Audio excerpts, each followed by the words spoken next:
Welcome to my channel, American Newsroom. Subscribe to my channel for news updates all around the world. The Fairchild Republic A-10 Thunderbolt II, affectionately known as the Warthog, was born from the Cold War's most terrifying scenario, a massive Soviet tank invasion, rolling across the plains of Western Europe.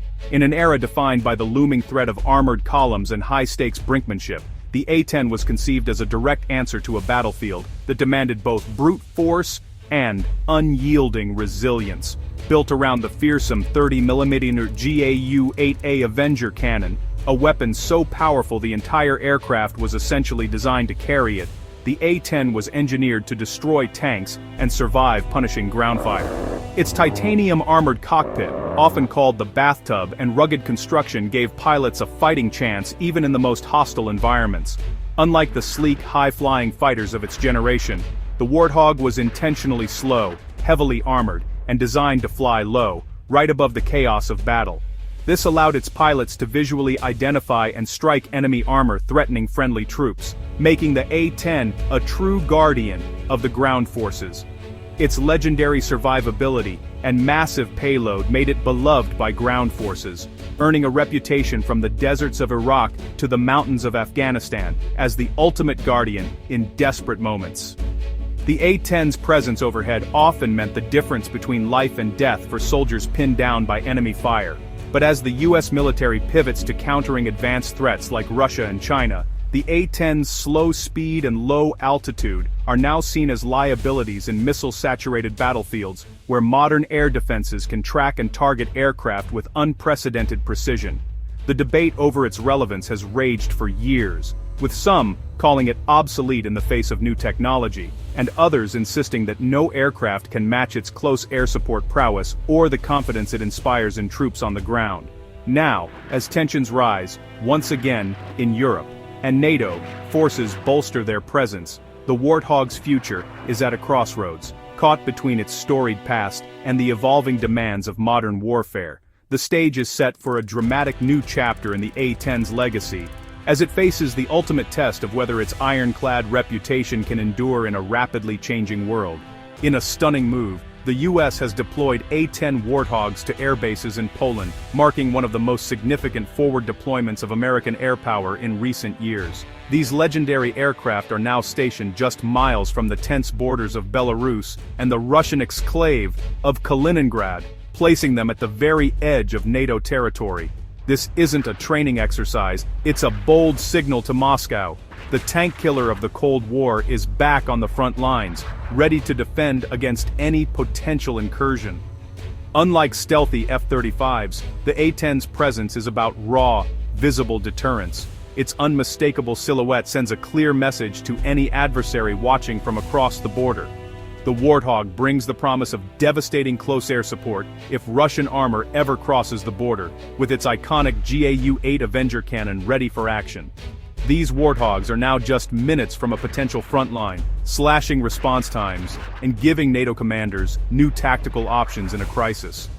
Their presence fundamentally shifts the defensive calculus for Poland and NATO's eastern flank, bolstering Allied confidence and readiness. For pilots, it's a return to the aircraft's original mission, training over the very terrain their predecessors once prepared to defend, now with a renewed sense of urgency. But the threat has evolved. Russian air defenses, advanced electronic warfare systems, and long-range artillery now loom large, making the skies more dangerous than ever before. The deployment is both a deterrent and a real-world test. Can the A-10 survive and fight in a modern, contested environment? Or will new threats outpace old legends? This move has shocked observers and sparked debate among military analysts worldwide, forcing a strategic reassessment from Washington to Moscow, as both sides weigh the risks and implications of this deployment. The Warthog is once again at the center of Europe's security drama, a symbol of resolve and a reminder that history can echo loudly in the present. Poland isn't just hosting American A-10s, it's rapidly transforming into one of Europe's most formidable military powers. Massive investments in Abrams and K-2 tanks, HIMARS rocket artillery, and a record order of 96 Apache helicopters signal a new era of Polish military might. This isn't modernization, it's a full-scale rearmament, making Poland the linchpin of NATO's eastern defense. The synergy between US A-10s and Poland's expanding arsenal creates a multi-layered anti-armor shield, complicating any Russian military plans. Poland is no longer a passive host, it's a powerful partner, reshaping the balance of power on NATO's frontier. Ironically, as A-10s deploy to Poland, the US Air Force is pushing to retire the entire Warthog fleet by 2030. Critics argue the A-10 is too slow and vulnerable for modern battlefields, citing heavy losses of similar aircraft in Ukraine's missile-rich skies. The Air Force wants to shift resources to advanced jets like the F-35, but ground troops and Congress fiercely resist, insisting nothing matches the A-10's close support. The Army worries, who will protect its soldiers once the Warthog is gone? Sending A-10s to Poland is a high-stakes gamble, either a final demonstration of their value or a test to justify their retirement. The outcome could reshape the future of American air power and the doctrine of close air support. For now, the Warthog's fate hangs in the balance. Blunen Bossenstanen, Gronal Downs flying missions on the very front line it was built to defend. The debate is far from over. The looming retirement of the A-10 marks a turning point for the US Air Force and its approach to supporting ground troops. Hard-won lessons from the war in Ukraine are forcing a radical rethink of close air support, challenging decades-old assumptions about how best to protect soldiers on the ground. Today, low-flying attack runs are increasingly suicidal against modern, highly networked air defenses, which can track and target aircraft with deadly precision. In response, the US is shifting to new tactics and investing in advanced technologies to maintain an edge on the battlefield.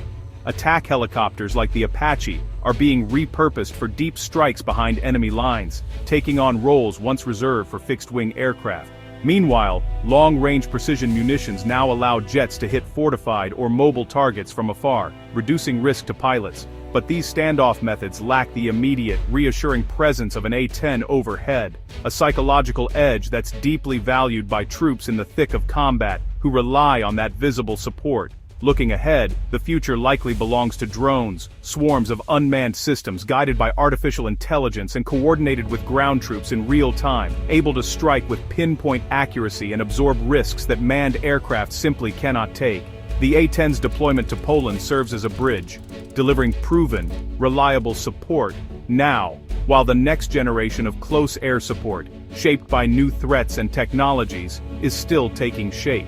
The doctrine is in flux, evolving rapidly as militaries adapt to a changing battlefield, but the need for effective, timely ground support remains as urgent and vital as ever for those on the front lines. The Warthog's legacy endures, shaping what comes next in the evolving world of close air support.